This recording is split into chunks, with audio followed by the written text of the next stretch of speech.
Saluer. Cette Assemblée générale du 17 juin intervient dans une période qui nous passionne, nous ici et eux là-bas, de cette association France-Algérie. Et il est toujours utile dans les Assemblées générales de revenir sur ce que nous sommes, le retour aux sources, surtout en présence de ceux qui m'entourent, que je veux saluer, Jean-Pierre, bien sûr, président d'honneur, Edith, Arthur, Jean-Yves et l'ensemble de ceux qui participent au bureau, Inès, pardon. Nous avons finalement repensé à ce que voulaient les fondateurs de l'association France-Algérie en 1963. C'était réunir celles et ceux qui s'étaient battus pour que le peuple algérien conquiert sa liberté, son indépendance, sa souveraineté et reprenne en main son destin. Ils avaient décidé de choisir, par eux-mêmes pour eux-mêmes, le chemin qu'ils voulaient prendre dans l'histoire. Et ils venaient tous d'ailleurs d'horizons différents. On peut citer, bien sûr, ceux que nous citons habituellement, Edmond Michelet, Geneviève Antonius de Gaulle, le général de la Bollardière, François Mauriac, Raymond Aron, mais aussi Germaine Tillon, Stéphane Hessel, Jean Daniel, Jean Lacouture. Ils venaient de sensibilités différentes, mais ils pensaient la même chose de ce que devait être le chemin que l'Algérie devait prendre. Et 56 ans exactement après, nous voici réunis par la même idée, être aux côtés du peuple algérien qui veut reconquérir sa liberté, son indépendance et recouvrer la maîtrise de son destin. Le puissant mouvement populaire qui éclot en Algérie est à l'évidence un tournant majeur, un demi-siècle après son indépendance, et chaque jour nous montre l'ampleur de ce mouvement qui dessine sous nos yeux l'histoire en train de se faire. Chaque semaine, nous voyons un peuple déterminé, le vendredi, qui est une très belle expression que les Algériens n'ont jamais avare de riches jeux de mots,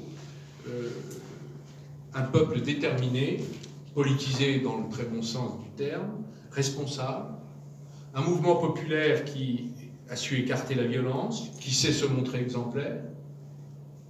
Dans les années 60, Alger était pour tout le monde, ou pour le monde, la Mecque des révolutionnaires. Souvenez-vous, on s'en souvient, j'étais à peine né. Aujourd'hui, Alger est pour nous tous l'exemple d'un élan démocratique d'un peuple à l'assaut de sa liberté. Et c'est un exemple qui est intéressant parce qu'il peut faire mentir les leçons du premier printemps arabe, à supposer qu'il y en ait un deuxième en Algérie. Les Algériens veulent donc affermir leur indépendance et nous en avons tiré nous-mêmes des leçons utiles avec le bureau. Ils n'ont donc besoin de personne pour leur administrer des conseils et des jugements. Ils n'ont pas besoin que nous leur disions ce qu'ils doivent faire. C'est la raison pour laquelle nous nous abstenons de le leur dire, même si nous les encourageons à exprimer ce qu'ils veulent faire. Nous devons tenir compte de cette question-là. Et la relation entre la France et l'Algérie a toujours été passionnelle. On le sent et on le voit dans les manifestations, puisqu'elle est citée à tout propos et dans de nombreuses interprétations. Toute maladresse qui viendrait de ce côté-ci de la Méditerranée serait immanquablement exploitée par ceux qui veulent creuser un fossé entre les deux rives de la Méditerranée. L'association France-Algérie croit à un partenariat d'exception entre nos deux pays, quels que soient les mouvements qui peuvent affecter le nôtre comme l'Algérie, et nous avons le devoir de préparer l'avenir de la relation franco-algérienne. Une Algérie nouvelle va émerger de la tourmente actuelle.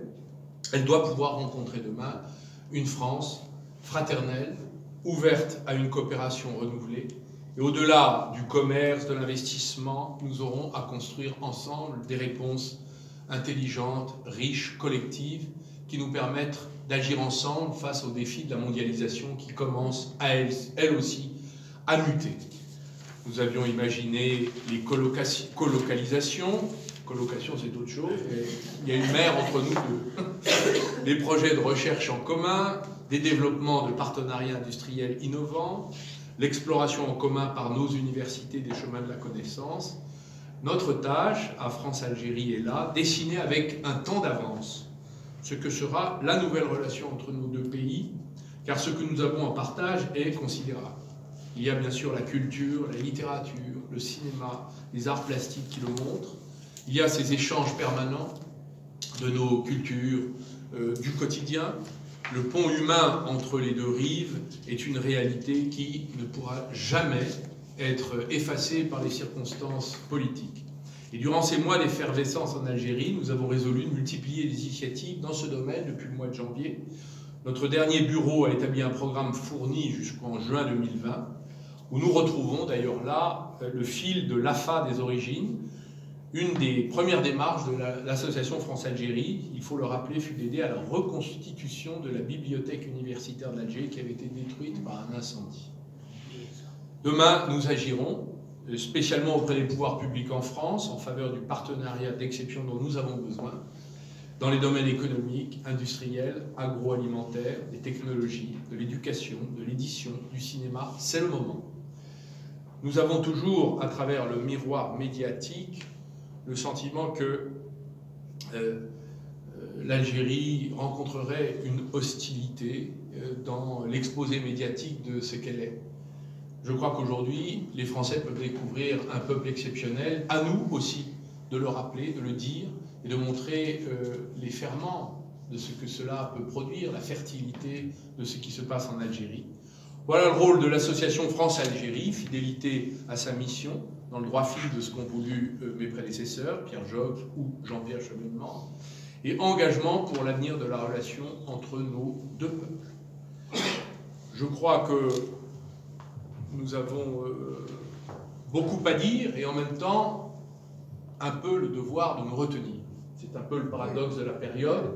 Nous avons envie d'être là, très présents, et en même temps, nous savons que la pudeur, parfois, est productive, est nécessaire et productive.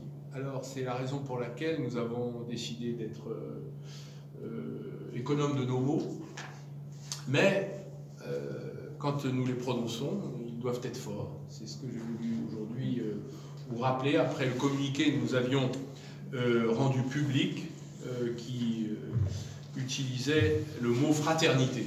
Faisions allusion finalement à la similitude des situations entre ceux qui avaient été à l'origine de la Révolution française et qui avaient imaginé le triptyque liberté, égalité, fraternité, et ceux qui aujourd'hui se battent pour choisir, reconstituer, repartir à la reconquête de leur liberté, de leur indépendance et la maîtrise de leur destin. C'est la similitude des situations qui fait que nous avons beaucoup de choses à dire et à nous dire, et je suis heureux finalement que l'association France-Algérie soit si active, avec beaucoup de propositions qui émanent de ses rangs, et nous allons intensifier encore l'activité, en remerciant chacun des membres qui en participent, des nouveaux membres qui nous rejoignent.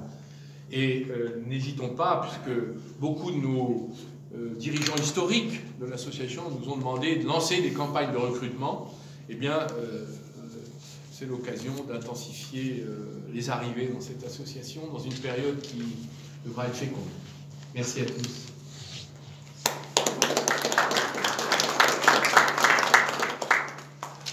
Alors, nous avons, s'il y a peut-être des interventions à ce stade,